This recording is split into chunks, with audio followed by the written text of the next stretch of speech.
El 28 de julio se cumplen 200 años de historia republicana.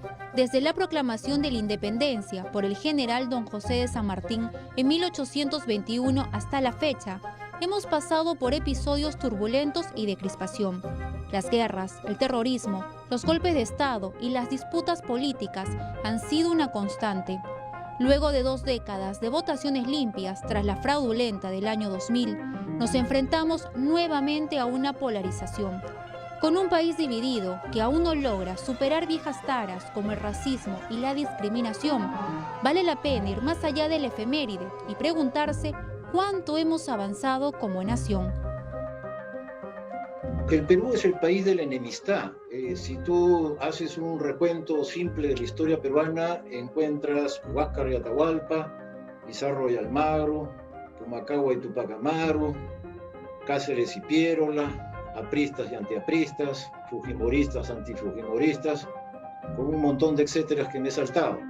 Entonces, la característica, o una de las características principales del Perú es cómo somos como hermanos enemigos.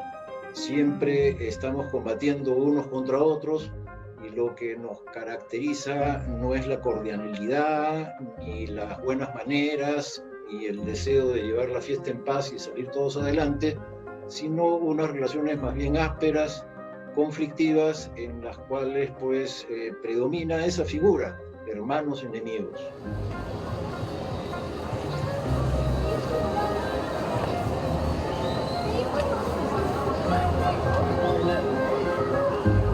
Cuando se fundó la República, los padres fundadores establecieron algunos ideales. Pienso que esos ideales se han cumplido a medias. Tampoco es que estemos completamente en cero y que seamos un estado fallido como los hay en el planeta.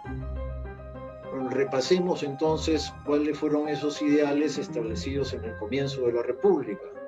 Tenían que ver con Estado de Derecho, con instituciones, con funcionamiento de instituciones democráticas. Ese era un gran punto.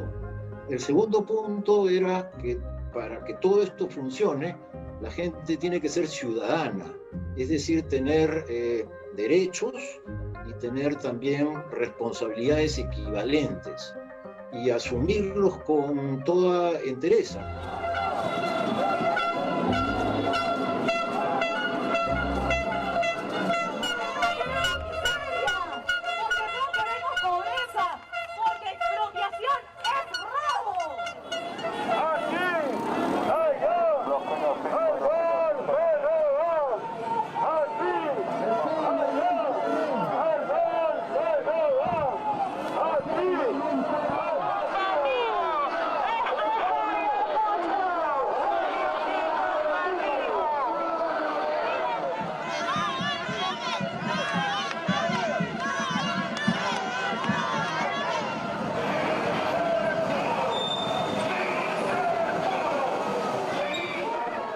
El tercer punto es que para que esto ocurra, también era necesario una base de igualdad. No puede haber tanta desigualdad socioeconómica entre peruanos, no puede haber distancias gigantescas entre los más ricos y los más pobres, porque esas distancias alimentan el encono, alimentan a un lado la envidia, al otro lado el desprecio. Entonces, una cierta igualdad socioeconómica es indispensable para que el país sea próspero. Al fin y al cabo, esa era la meta de los ideales republicanos en el momento de la fundación, la prosperidad del país.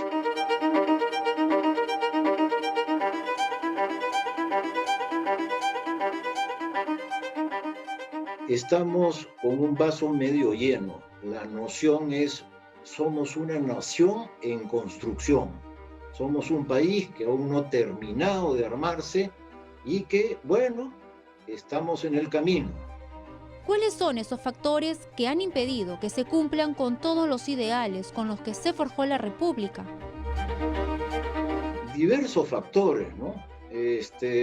Uno es la profunda desigualdad interna, otro es el racismo, El racismo es algo muy, muy importante, ¿no? En el Perú lo arrastramos, ha mutado varias veces, ha cambiado de forma, pero lo arrastramos desde la era colonial hasta nuestros días.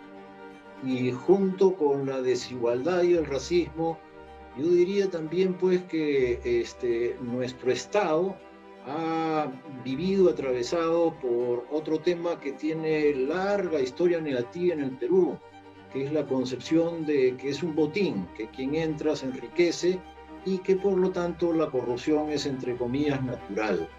Ese hacer un Estado para enriquecerse quien ejerce la autoridad es también pues uno de los males que venimos arrastrando.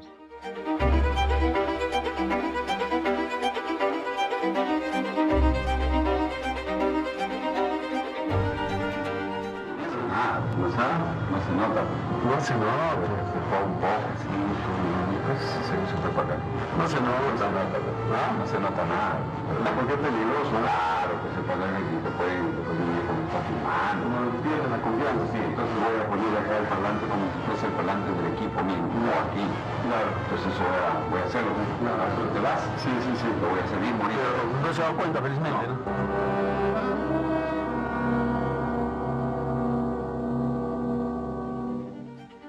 Mire, en el famoso libro de Alfonso Quirós de Historia de la corrupción empezaba en la época de los virreyes y seguía imparable, habiendo habido enormes cambios, como de época de los virreyes a república y luego dentro de la república, enormes cambios de un periodo a otro, y algo había continuo, la corrupción.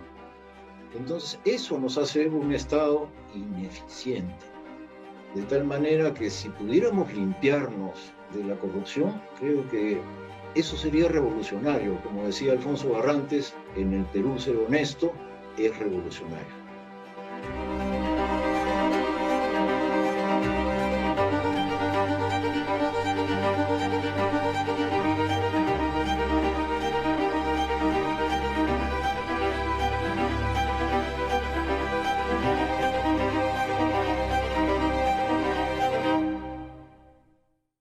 La reciente segunda vuelta electoral enfrentó a los candidatos Keiko Fujimori y Pedro Castillo. La primera, investigada por corrupción en el marco del caso Lavallato, y el segundo, parte de un partido cuyo líder, Vladimir Cerrón, fue sentenciado por ese mismo delito. Las hojas de vida de ambos postulantes y de lo que representan para la sociedad han decantado en pasiones desbocadas que ha dividido al país en dos grandes grupos.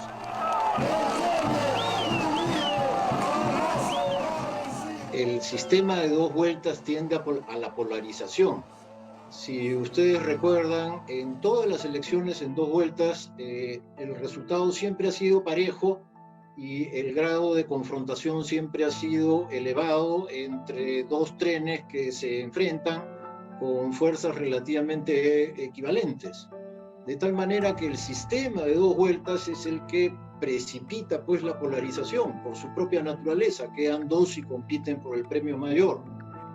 En primera vuelta compiten, como hemos visto, bastantes opciones hay para escoger y la gente vota con más libertad y yo quiero que gane este. Y cuando pasas a la segunda vuelta, el sistema te pregunta al revés, el sistema te pregunta quién no quieres que gane. Y tú vas y votas por el otro, entonces por la otra. Entonces el sistema predispone a que en segunda vuelta se elija por el mal menor. Creo que toda esta crisis vinculada al electoral, que es finalmente la expresión de una crisis o el problema que tenemos con los partidos políticos en el Perú y en general la desconfianza que hay respecto a una serie de instituciones, nos ha estallado en la cara, ¿no? O sea, todo este problema es fruto de eso. Y más bien creo que la ciudadanía ha expresado su disconformidad en la primera vuelta. Esta gran fragmentación es una expresión ciudadana de que no estás contento con lo que te ofrecen. Y los partidos hoy están dedicados, muchos son cascarones electorales, y uno lo ve en el Congreso hoy, están dedicados a agendas de muy corto plazo, no tienen agendas de bien común, son casi grupos que están buscando la ley para mí, la ley para ti, la ley para mi grupo, etc. Y por lo tanto no cumplen la función social de representación que deberían cumplir. Desde los años 90, con el gobierno de Fujimori, viene un periodo de antipolítica. Y ese periodo de antipolítica, que venía pues de los desastres de los años 80, la hiperinflación de Alan García y el terrorismo, Sendero Luminoso, esos desastres de los años 80 preparan la antipolítica de los 90. En los 90, Fujimori como que termina de desmantelar un sistema político que estaba en crisis. Y de ahí en adelante, la transición del siglo XXI hasta nuestros días, los partidos no se han reconstituido, no han vuelto a la era de los partidos de masas. Se han convertido más bien en casi como clubes electorales, ¿no?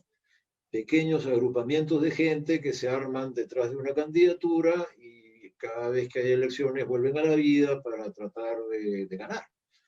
Pero no tienen vida orgánica entre elección o elección, o muy débil, ¿no? La sociedad civil, y entendiendo por sociedad civil el sector organizado de la ciudadanía, tiene una responsabilidad muy grande, ¿no? Debería también decir los partidos políticos, pero lamentablemente lo que anda fallando y que está, es más, en buena parte o en muchos casos copado por intereses, digamos, delincuenciales, son no todos, pero algunos partidos políticos. Y nos hemos pasado durante los últimos años criticando a los partidos, este tipo de partidos, y creo que la crítica es justa. Pero si los partidos no están funcionando, entonces la posibilidad de cambio queda en la cancha de la sociedad civil. Yo creo que no podemos buscar algo así como una reconciliación del todo, porque, bueno, como socióloga también entiendo a la sociedad como una sociedad en permanente conflicto. Eso no quiere decir que el conflicto se haga siempre en la calle o que hayan diferencias irreconciliables, pero siempre, digamos, va a haber como una pugna entre las élites y la ciudadanía que clama por cambios o clama por una mayor inclusión. Entonces, creo que mientras hayan estas reglas de juego en las cuales esta voluntad popular, que en definitiva es como digamos, la más primigenia conceptualización de la democracia, el poder por el pueblo, ¿no? Se respete, yo creo que vamos a avanzar muchísimo, ¿no?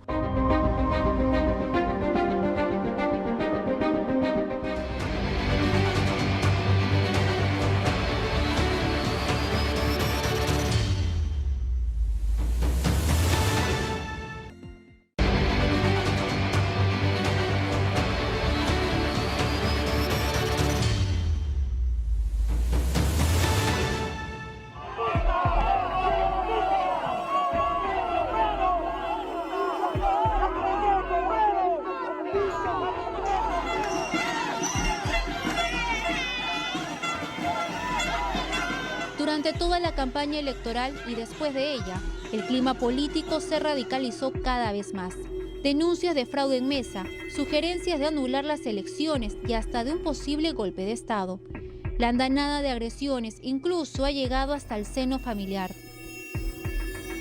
El bicentenario en el pasado nos dio la ilusión de llegar con un país en donde se viva la justicia, se viva la esperanza de prosperidad y se viva la unión. Lamentablemente, lo que nos está trayendo es una percepción de injusticia de uno y de otro lado, un nivel de conflicto entre familiares, entre niveles socioeconómicos y entre preferencias entre un futuro pragmático versus la administración de justicia sin impunidad. Entonces, lamentablemente esto genera un nivel de desunión sin precedentes en las últimas décadas que nos recibe con una gran cachetada para darnos cuenta que más que celebrar, lo que tenemos que hacer es tomar medidas determinadas, democráticas y técnicas para poder empezar a construir el nuevo bicentenario que queremos dejarle a nuestros hijos.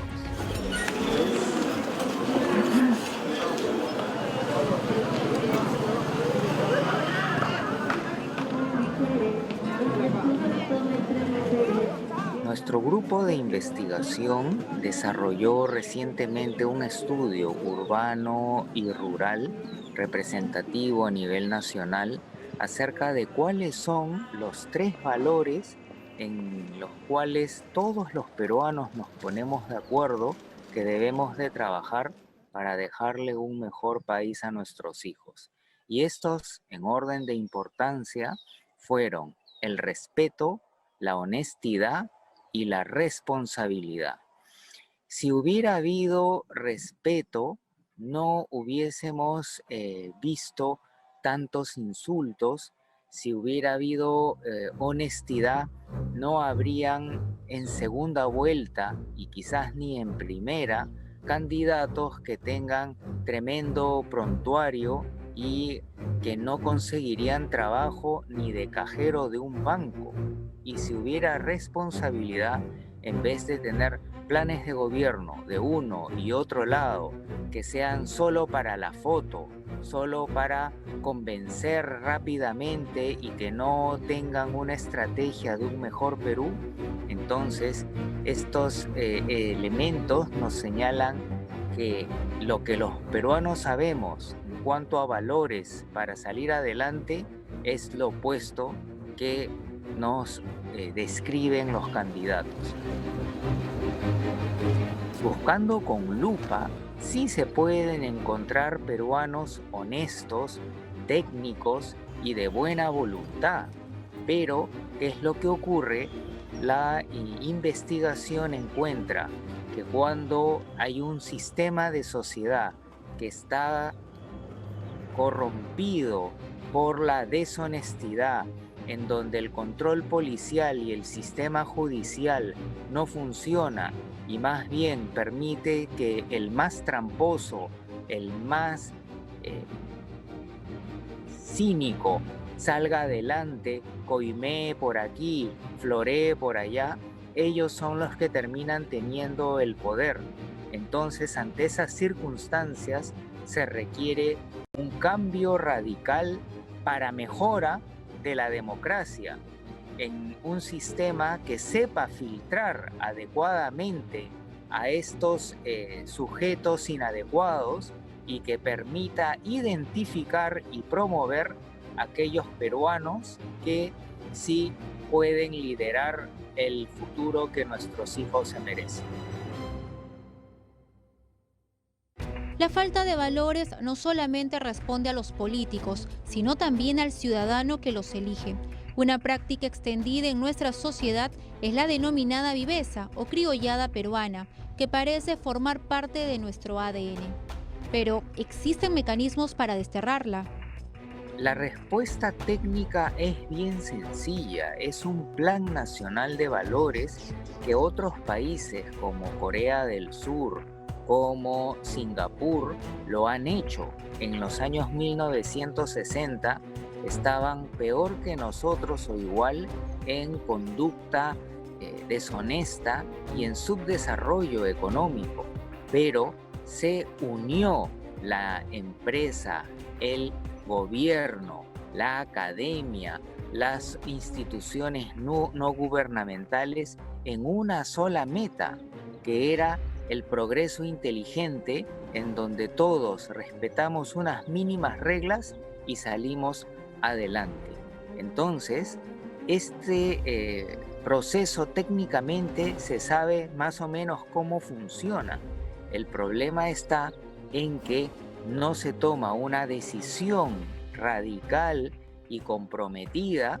Se habla de valores para la foto, para limpiar imagen, pero no con inteligencia, dándose cuenta que los valores es la mejor herencia, más que la educación formal para los hijos, la mejor inversión para las empresas para desarrollar productividad con calidad, la mejor inversión para un gobierno para que pueda no alejarse. Bueno, quizás para algunos sea la intención, ¿no? Delinquir y levantarse el país, pero asumiendo que hay una buena voluntad, un gobierno con valores es aquel que va a llevar al mejor bienestar y desarrollo de la nación.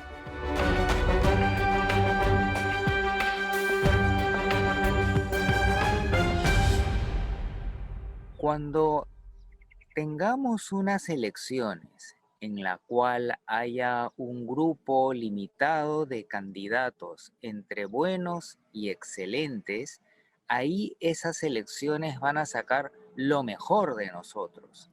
Nos vamos a entusiasmar, vamos a halagar a uno y otro candidato para elegir el extraordinario dentro del mejor. Como cualquiera de esos podría ser en nuestros sueños un buen presidente, no hay miedo. Uno vota por el kilómetro extra, no por la pérdida de la honestidad y de la justicia o por la pérdida de la propiedad y del futuro macroeconómico del país. Entonces, esa es una primera situación. Cuando votemos no en contra, no por miedo, sino a favor de alguien por entusiasmo y patriotismo.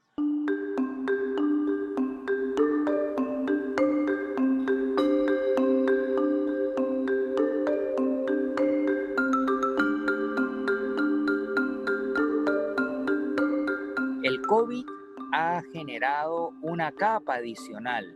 No es la causa, pero es el amplificador. Entonces, si hubiera habido entusiasmo con los candidatos en primera y en segunda vuelta, más bien el COVID hubiera enraizado ese entusiasmo, lo hubiéramos visto como, por fin, la esperanza y la salida. Pero el COVID como amplificador, partiendo de que estos candidatos se han sido favorecidos por el voto en contra del otro, no a favor de ellos, entonces ha habido mucho miedo que ha sido irresponsablemente amplificado tanto por los partidos como por algunos, no pocos, medios de comunicación. El miedo y la ansiedad del COVID, ¿qué hace? Dejamos de pensar y reaccionamos con nuestro cerebro primitivo. Un cerebro primitivo que no analiza, escucha, sino reacciona rápidamente. Un cerebro primitivo racista, ¿no? Argollero, ¿no? Agresivo y violento, y todos estos elementos han creado la tormenta perfecta. La reconciliación requiere de justicia y que sea percibida como justicia en la situación. En segundo lugar, confianza, y en tercer lugar, esperanza.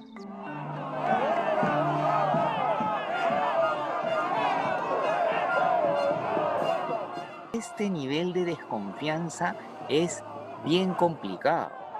También está el tema de la falta de liderazgo, y que esa falta de liderazgo genera dos liderazgos a medias que terminan confrontando la situación. Y con esto la gente percibe como injusta de uno y otro lado. Entonces esta situación es bien complicada. ¿Qué cosa se requeriría? Se requeriría que se perciba justicia, que por supuesto que haya justicia y que se perciba justicia, que empecemos a confiar en un futuro que nos tranquilice.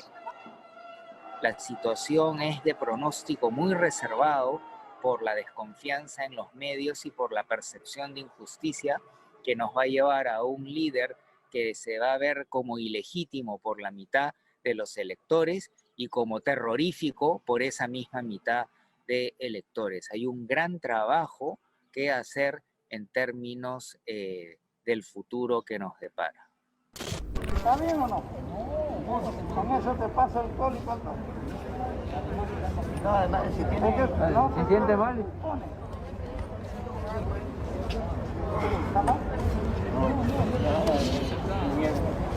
A ver, que ustedes pillan la ambulancia. Que vacunen de una vez, tú estás con tu visito ayer. Oye. Arriba, tipo. Muy bien. ¡Ah! ¡Ey! ¡Ah! ¡Ah!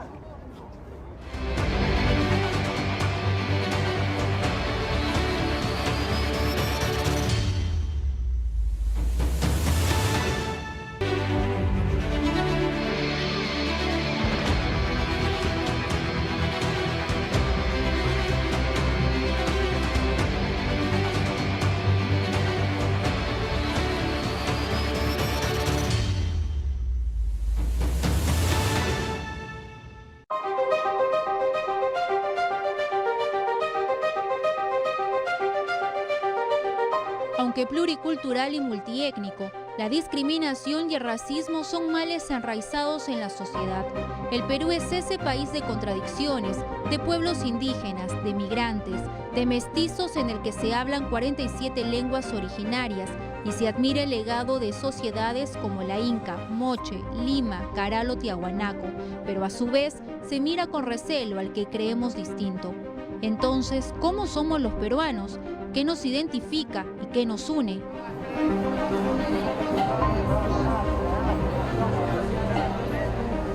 Una definición del Perú es la de un país que busca, en medio de una convivencia múltiple de muchas personas venidas de todas partes del mundo, busca encontrar, ¿no?, un proyecto común basado en una unidad.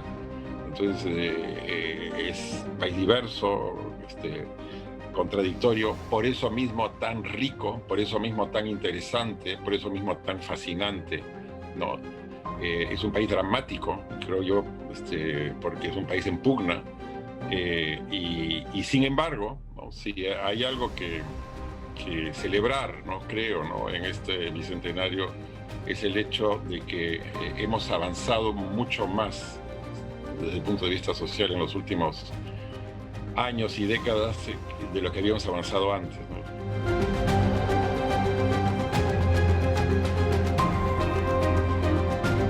Somos desconfiados, sí, somos recelosos, pero también vivimos en los protocolos de las relaciones, somos amables. Los peruanos se encuentran en una calle, a lo mejor un vendedor ambulante te da los buenos días, ¿no?, o un taxista, ¿no?, o dos personas que están en una cola, y siempre he pensado, ¿no?, que hay esa dualidad entre la desconfianza y la amabilidad, porque realmente creemos en los protocolos de la amabilidad, en los protocolos de la relación con los demás, ¿no? Los peruanos somos la expresión de la diversidad étnica y cultural. Somos un país que tenemos muchas culturas. Aparte de ello, también somos un país alegre, trabajadores, luchadores, fuertes, amables. Y esto nos hace único a nivel mundial. Entonces, siempre hemos hecho quedar nuestro país como peruanos a nivel mundial por encima de todo. Las brechas y taras que debemos superar como sociedad o como país, entre las más importantes yo creo que es la discriminación, el racismo, la desigualdad de oportunidades y la empatía. O sea, digamos, mientras pensemos en un compatriota como un ser ajeno a nosotros, no vamos a mejorar, y de nada sirven tampoco la complacencia, el paternalismo en ese caso, ¿no? Creo que ningún programa económico, ningún programa político funciona si no hay una solidez cultural que lo sostenga.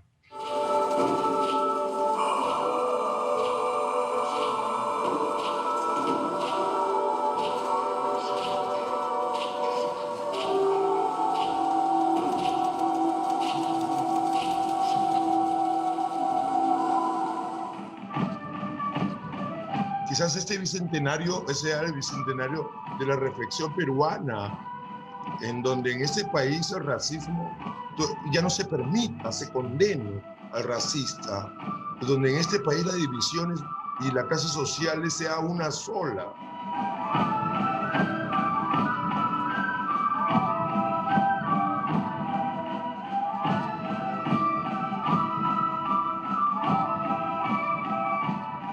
El Perú, a donde hemos llegado, es un país grande, es un país que ha dado unos pasos gigantescos, más allá de la colonización, que ha sido, le hemos dado el valor que se merece, ¿no? Para seguir adelante. Nos queda como peruano valorar al artista, valorar al arte, a este Perú que carece en algunas maneras y formas de vernos, mereces ese lugar que tenemos que darle. Es triste decirlo, pero no sé qué tenemos que celebrar con este bicentenario. Francamente, esta pandemia, más la corrupción, más estas dudas que hay con respecto a si hay fraude, no hay fraude, si hay golpe de Estado o no golpe de Estado, es una zozobra que los ciudadanos del todo el país la sienten como una especie de pesadilla, quieren salir, basta ya, dicen, ¿hasta qué momento? Y es una desconsideración de parte de los que mueven estas teclas del desorden y de la inconducta, que no se den cuenta del grave daño que le están haciendo al país.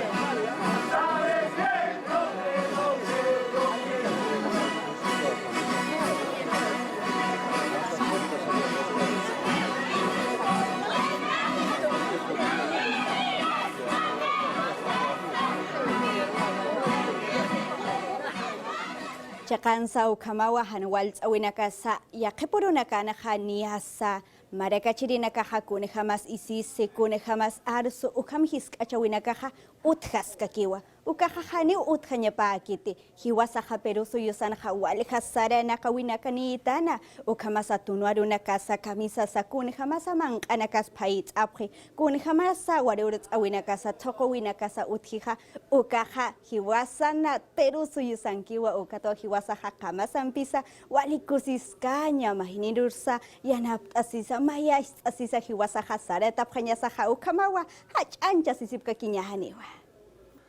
Yachanchim kay iskay hipa eleccionisme política nisqami llaqtaronata arakinawanchi rikunchi astawan llaqtaronakuna kay política kaptin rimanakunkuan yanakunku kayna wakna nispa astawan ama chay kanmanchu Perú suyuqa hukllam kanchik maypiñapas kay costa sierra piñapas tiyay Perú suyuqa hukllam kanchik y chaynallataq Perú suyutataq imata huñunawanchi huklla kananchikpaq astawan cultura nisqan diversidad gastronomía deporte y chay deporte kaptintaqa llaqtaronaqa astawan kusik huklla kanchik huñuykanakunchi y chaynam kanan waqpanikuna huklla kaspa huklla llamkaspataqpi ñawpaqman Perú suyunchita apasun kawsachon Perú llaqta. A los peruanos nos divide el racismo, somos una raza mestiza y muchas personas no lo asumen como tal. Eso no nos deja avanzar como país, eso nos divide a los peruanos. A los peruanos nos divide la corrupción, el racismo, la discriminación y también nos divide la falta de apoyo a los emprendedores peruanos que quieren salir adelante. A los peruanos nos une las fiestas patronales, el deporte, nos une también el trabajo que tenemos, turístico que hacemos aquí, hacemos unos diferentes trabajos, eso nos une a los peruanos.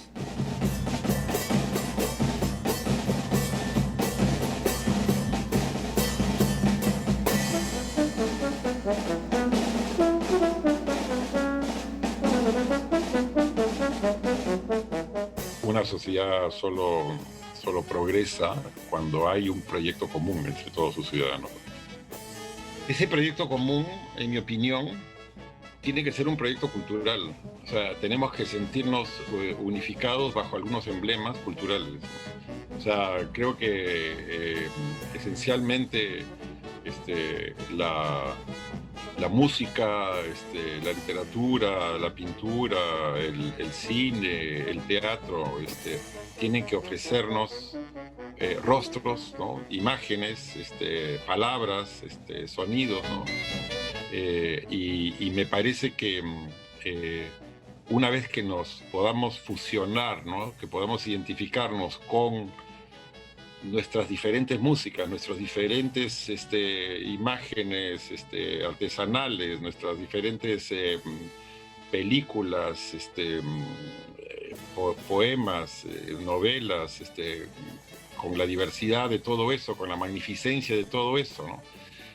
Podremos basar un proyecto cultural.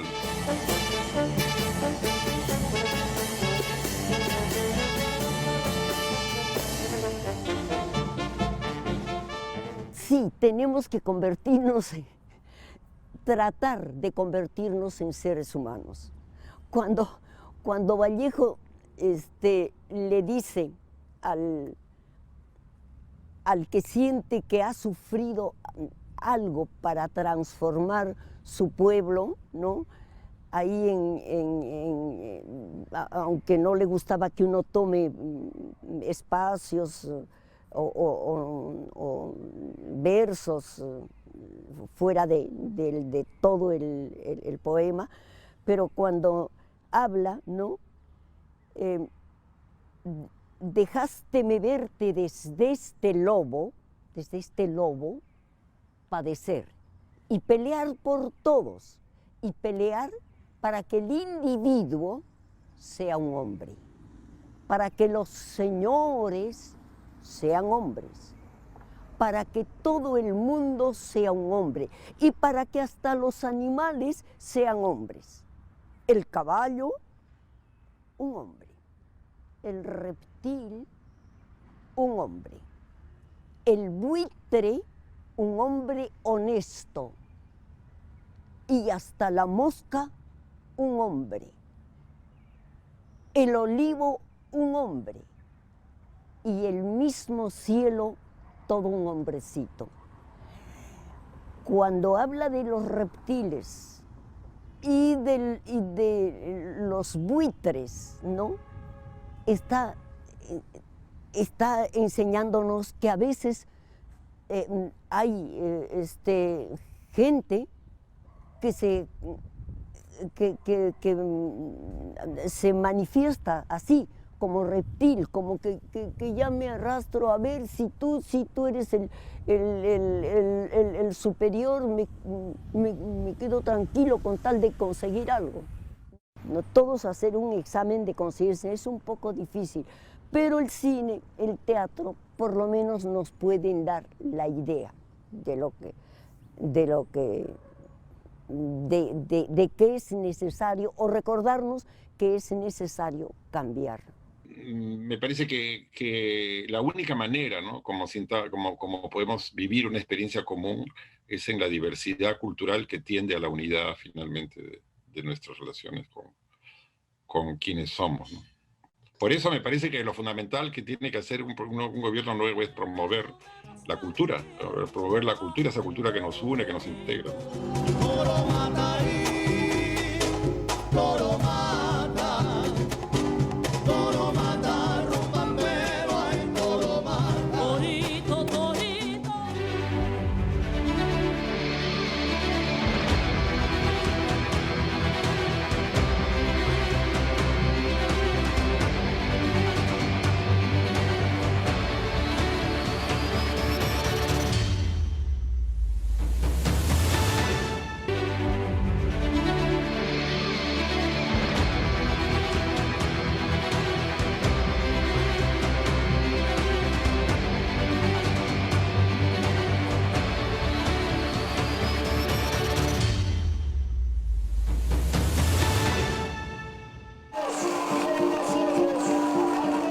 Pasada la tormenta viene la calma, reza un dicho popular. Sin embargo, alcanzar algún tipo de sosiego parece un escenario lejano. Las pullas no han terminado con el proceso electoral y la proclamación de Pedro Castillo como presidente electo. Las heridas aún están en carne viva. ¿Es posible curar a una sociedad fraccionada? ¿Cómo afrontar el futuro? ¿Cuáles son los retos para la gestión entrante? En esta oportunidad, por las circunstancias tan dramáticas que vive el país, la crispación ha sido más elevada de lo común, que no basta el tiempo, hay que hacer algunas cosas. ¿Y cuáles? Pues responder a esa crispación. ¿Cuál es el origen de la crispación? Es la angustia y la ansiedad que produce la crisis sanitaria, la magnitud de la crisis económica, la desmoralización ante la corrupción en el Estado. Atender estas cosas, atender estos grandes males del país, tener unas políticas con respecto a ello, es lo que nos permitirá enrumbarnos en un mejor mundo. Entonces creo que en estas circunstancias, habiendo ya pasado la elección, habiéndose resuelto el tema electoral y finalmente entrando ya a un nuevo periodo, pues nos cabe reconstruir el país. Igual que cuando se terminó la Guerra del Pacífico, el siguiente periodo es reconstrucción. Y en un periodo de reconstrucción, pues como en aquella oportunidad, son 3 o 4 o 5 prioridades. No se trata de cambiar el mundo, 3 o 4 o 5 prioridades que le den tranquilidad a la gente y le permitan volver a la vida. En primer lugar tienes la salud, ¿no? Tienes que terminar con la epidemia, tienes que mejorar el sistema de salud público. Ha quedado clarísimo que el sistema de salud público estaba en escombros y que realmente hay que armar algo digno si es que queremos evitar la próxima epidemia. Entonces ahí hay una gran tarea. Otra, yo diría, los niños y las niñas, ¿no? Tienen que volver al colegio, ¿no? O sea, el retorno a la escuela es otra de los grandes temas, la recuperación de la educación, ¿no? Y la tercera, pues, o si quieres una tercera y cuarta, la tercera yo diría, pues, la economía, ¿no? ¿Cuánta gente ha quebrado? Hay 10% más de pobres. Entonces, tiene que haber una política económica, yo diría, keynesiana, en la que el Estado gaste, en que la economía popular vuelva a funcionar. Para el psicólogo social Jorge Yamamoto, hay temas que también son necesarios abordar. El primero de ellos es la reestructuración del sistema democrático, porque ya con esta elección nos da clarísima evidencia que tal como está configurado, saca lo peor de nuestro país. Entonces hay que hacer una democracia 2.0 con mejores filtros para evitar que las mafias y las organizaciones criminales salgan adelante y con la búsqueda y promoción de esos peruanos capos y camiseta y que se puedan juntar para darle una solución al Perú.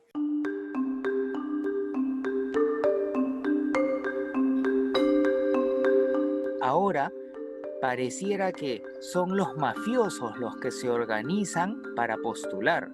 Pero ¿qué pasa si ese grupo de peruanos honestos, pero honestos de verdad, no de floro, ¿no?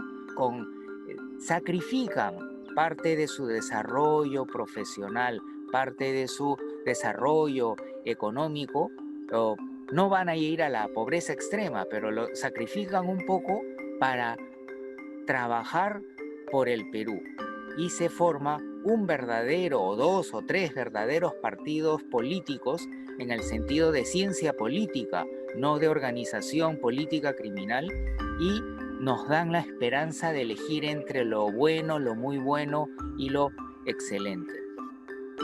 Mi apreciación es que llegamos al Bicentenario con una esperanza. Va a asumir un presidente que significa una reivindicación significativa en este país, porque es un presidente que surge de una condición de maestro rural, de pueblos andinos, y que en el año del Bicentenario significa una esperanza de reconciliación del Perú con lo más profundo que tiene en su historia y en su presente. O sea, más allá de lo que realmente sea Castillo, sus contradicciones y dificultades, si está donde está, más que por sus méritos personales, o en parte será por sus méritos personales, pero también por lo que simboliza. O sea, ahí hay un gran encargo de demanda de igualdad, ¿no es cierto? Es una demanda ciudadana de ser reconocidos como iguales en un país que es profundamente racista, profundamente excluyente, profundamente discriminador. yo creo que lo que nos debe preocupar es que seamos intolerantes unos con otros, pero un grado de tolerancia y de aceptación al diferente es relativamente sencillo. Y yo creo que ese es el destino del Perú, ¿no? Aceptarse como un país diverso, como un país pluri, donde hay diversos grupos étnicos que cada uno hace un poco su vida y que sí se reconocen como parte de una comunidad. ¿A través de qué? A través de la tolerancia. El trabajo más arduo por enfrentar es el de reencontrarnos. Es necesario superar la ira, la angustia y el desánimo para emprender el largo camino de la reconstrucción. Mirar al futuro con esperanza, respeto y tolerancia es la deuda a saldar.